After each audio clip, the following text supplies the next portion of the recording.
Hi, thanks for joining us today for BRMC's Healthy Connections. And as I mentioned before, Lacy, Robb, RN from our, actually you were in the ER today, kind of having a hectic day. It was very busy today, yes, but I made it.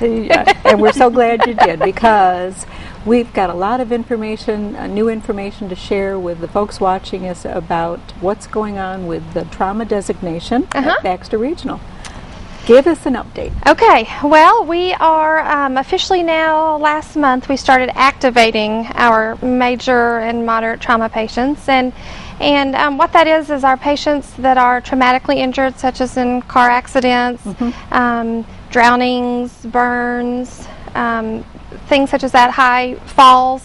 What happens is once we get a report that those patients are coming in, if we feel like it's significant enough, then we can activate our trauma team. And what that does is that brings several resources together in a quicker amount of time.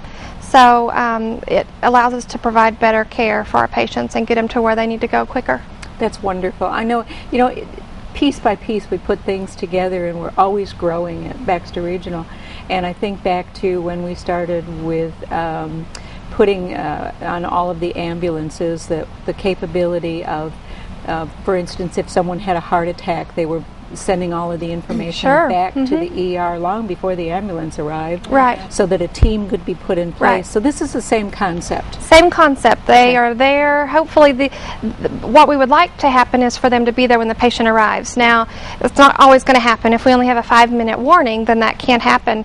But if a patient is way out, like a lot of our areas are around Mountain Home, then ideally that's what we want to happen. But we want them to get to where they need to go in a quicker amount of time.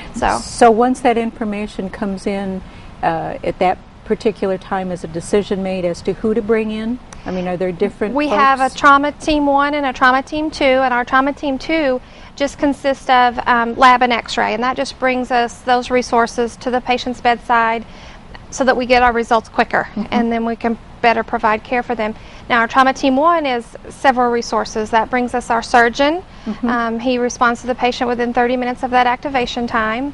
That brings us lab and x-ray. It brings us the surgery crew so that they can be on standby and ready to take the patient to surgery if need be. So it brings together extra hands, extra nurses, and extra staff. And once you went live with this, I know you have been having folks coming in. Yes, we have. You've heard. I guess you've heard the pages. I've heard the pages. We hear the overhead pages, and it always gives you an estimated time of arrival, and so you know how much time you've got to. That's right. We can get the room ready. We can let the staff know, so that we can get things in order. So I think it's an excellent thing. I think we've needed it for a long time, and we're excited about it. Yeah, it's just another opportunity to take greater care of the folks that we serve. That's right. Wonderful. That's right. We're very excited about it. It's been a long time coming, and we have a long way to go. We have applied for level 3 trauma designation, and we're hoping to, towards the end of the year, the beginning of next year, be designated as a trauma center. And there's only 2 other ones in our region, and that's Batesville and Searcy. So the level 3s are really going to have to be able to provide excellent care. We have no level 1s or 2s north of the Arkansas River. So all of those outlying facilities will be coming towards the level 3s. So yeah, it's going to keep you really busy. We only have 1 hospital in Missouri, is that correct? That's part of our system? Yes, St. John's. So that's really the only one that's a level 1, right? Yeah. So it's very interesting how just with 1 page you have 30 people just boom, that are right there. Exactly. 1 overhead page, and I know that it's always repeated 3 times so that there's everybody hears it. Everybody hears it. That's right. And we have pagers that we carry around for those that are not in the hospital, such as surgery. After hours, they carry pagers, so everyone's notified at the same time. Yeah, because sometimes, doggone it, those accidents just don't happen when during you can't the 8 to 5. plan them. You just can't plan them. Not an 8 to 5 accident. No. The other thing too, help me out here with.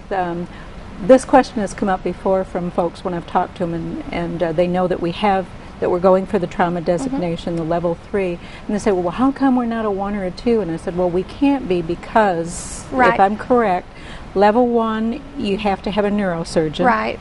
And we're not a big enough hospital to draw a neurosurgeon. Right. There's You not have enough to have business that. Right. for them, And so to also a speak. level 1 also is a teaching hospital, Okay. such as UAMS and Okay. Children's. They have all of those interns. They have it's a teaching institute as well. Okay. And then a level 2 has all of those capabilities, but they don't have the education programs like the level 1s do. Okay. So, All right. They just don't have the educational but the biggest piece. thing between a 2 and a 3 is the neurosurgeon. Neurosurgeons. And okay. as much as we would love to have one, Yeah. and I think that all our other pieces would be there if we had that, we could potentially apply for level 2, but we don't have the census, the population here, I think, to draw in a neurosurgeon. There's just not enough. There's just not enough volume to keep a neurosurgeon busy. Right. So, Right.